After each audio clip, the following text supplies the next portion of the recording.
Hello everyone and welcome to a book talk for Blood on Her Tongue, written by Johanna van Veen, I am guessing is how that is said. Could be wrong, could be Joanna. I don't remember. I did hear how it was said on the audiobook, but I don't remember. So Molly's gonna walk by, there she goes. Okay, this is set in the Netherlands, so if you want a book that takes place outside of the US, here you go.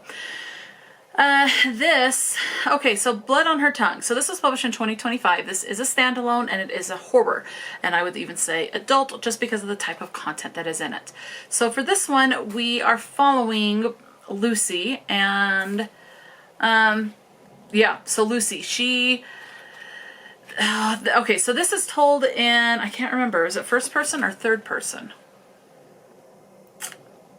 It's told in third person, that's right.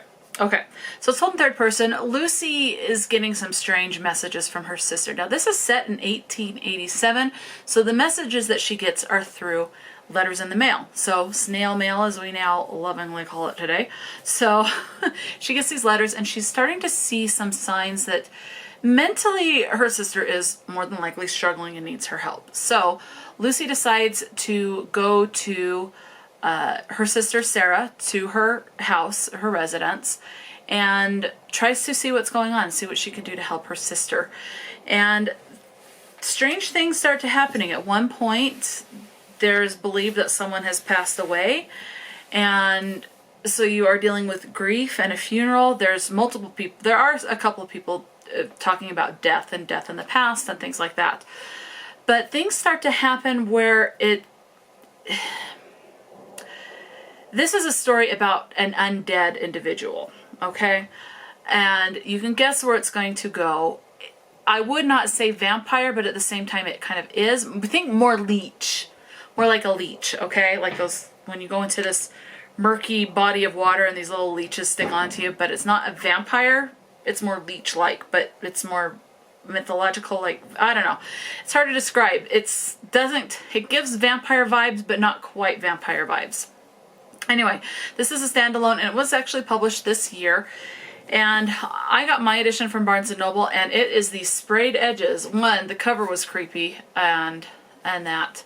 There is a dog on the cover, but I will give you peace of mind. The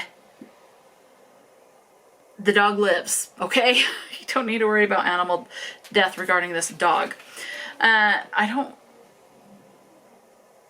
mean, I can see why the dog is on there, but at the same time, I can't. Anyway, so Lucy goes to try to help her sister, and she gets entangled in a couple of things with her brother-in-law. There is this doctor that has like this crush on Lucy and wants to be in this relationship, but Lucy is just like, I don't really want anything to do with you. I don't think of you that way. I think of you more like a friend. There's kind of a love triangle because she's attracted to someone else, type of a thing. And it's just her sister's... You're trying to decide if her sister is evolving into this vampire-like creature or if she's losing her mind. You know, if she's starting to have a mental break. Mental breaks do have happened. I think like today we would call it like schizophrenia, or just having a mental breakdown. You know, you just need a break from stuff, and you just can't handle things mentally anymore. That's how we would know it now. Back then it was more like, it's a woman being a woman and you better put her in the asylum because she's a woman and having a crying fit. You know, thankfully we don't do that anymore, but still, yeah. So that's pretty much the story. You're trying to see, is her sister mad, quote unquote mad? Is her sister evolving into this vampire-like creature? Or is Lucy losing her mind and imagining things and things are really fine? And so you're trying to decide kind of where things lie with that. And that is the book. That's all I want to say. It's a horror. I want you to discover these twists and turns and these revealing of these secrets yourself. So when I read this, there was no audiobook available. So there might be, when you pick it up, maybe there will be an audiobook available, but when I read it, there was not. Now, if you're looking for, I am filming this on June 3rd, so with it being Pride Month, if you are looking for a book by an author that is a part of the LGBT community, you can pick this one up. I will read about it. I do believe it does mention it in the author's note. So I'll read the author's note in a little bit. But you also have, so the word queer is in this, but back in the time it was used to describe something or someone that is odd or strange. So it's not used as part of the LGBTQ community as we know it today. And you do have LGBT rep in this as well. So if you want a book with LGBT rep, you do have female relations in this as well. So this will cover both if you're looking for one or the other or both. All right, so what are your content and your trigger warnings? You have discussions and instances of sickness. So if reading about someone being sick, like throwing up and seeing them sweat and being pale and shaking and all of that bothers you, then definitely avoid this because it is on page. You have death of a loved one talked about. You do have body horror and a bit of gore. You have the stigmatization of the mentally ill, which, you know, I mean, I would say it is true to the time period, okay? So keep that in mind. Again, and with this being set in 1887, you do have misogyny as well. You also have sexual abuse, domestic abuse, cheating, toxic codependent relationships, thoughts of self-harm, and cannibalism. As far as representation, you have arachnophobia, so fear of spiders. You have twins. As I said, you have LGBT reps, specifically female.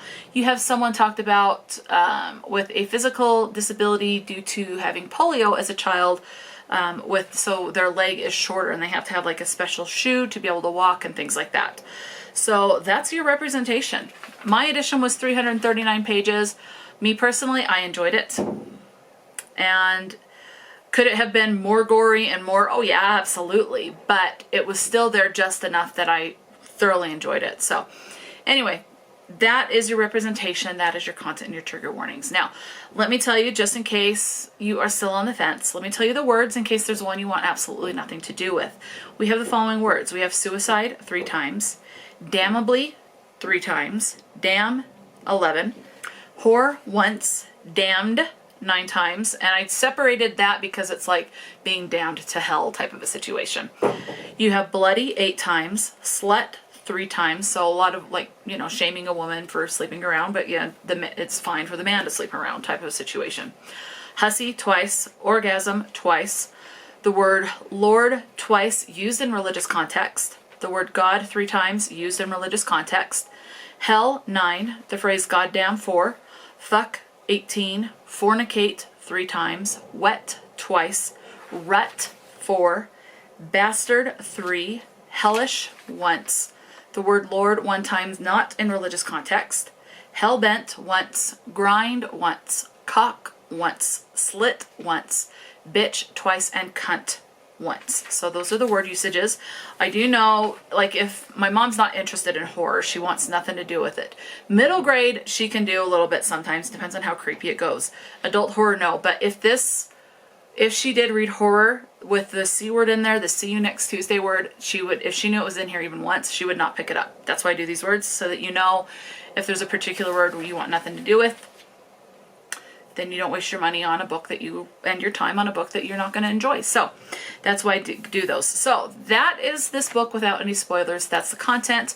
Now let me read the author bio on this. So there's the author. Johanna grew up in the Netherlands together with her 2 sisters. The 3 of them are triplets. Though her sisters are identical to each other and she's different. So she's more on the fraternal end where the others 2 are identical. That's cool. A fact she didn't discover until she was 5 years old. At least, unlike most people, she can pinpoint the exact moment she became self-aware. She has received an M.A. in English Literature with a specialization in early modern literature, as well as an M.A. in Book and Digital Media with a specialization in early modern book history, both of them at Leiden University. She currently works as an editor for a big company that sends lots of reports and letters out every day, all of them requiring a lot of love and attention to make sure that every comma is where it should be, which doesn't mean she's any good at placing them correctly when it's her own work, though. This job gives her enough time to write, mostly queer, gothic novels. When she isn't doing any of those things, she enjoys spending time with her wife, her sisters, and her dog, though not necessarily all at the same time. So she is in a same-gender relationship. As it says, she is in a relationship with her wife. So a queer author, a queer book, or LGBT book, LGBT author. So, hey, I'm glad I'm getting this book up for Pride Month. That's pretty cool. I do highly recommend this. If you like gore and you like questioning if someone is starting to spiral mentally and you're wondering if things are real or not, this does have elements of that. If you like elements of vampire, that's the one thing I would say. I wish it was more on the vampire end, less on the leechy type end, but that's me, just because I love vampires so much. So anyway, yeah, let me know if you have read this book, if you've read anything else by this author. Personally, I enjoyed this book enough that I did purchase another book from this author, so I do have it on my bookshelf ready to go at another point. And does it have the gothic vibes? Yes, I would say definitely. So if you like books with the gothic vibes, this will be, you know, this just has all the key points for me. The gothic, the vampires, the blood. So yeah, let me know if you've read this or anything else by this author. Knowing what is in this book, does this make you go, it's not going to be for me? There's no shame in that. Or is this one that you're like, okay, yeah, nothing gives me it may give you red flags, but maybe think in real life type thing, but in a book you're like, heck yeah. Definitely let me know, because it definitely gives me the heck yeah flags. So yeah, definitely let me know. Talk to me in the comment section below, and until next time, stay true to yourself and enjoy a good book, and I will talk to you later.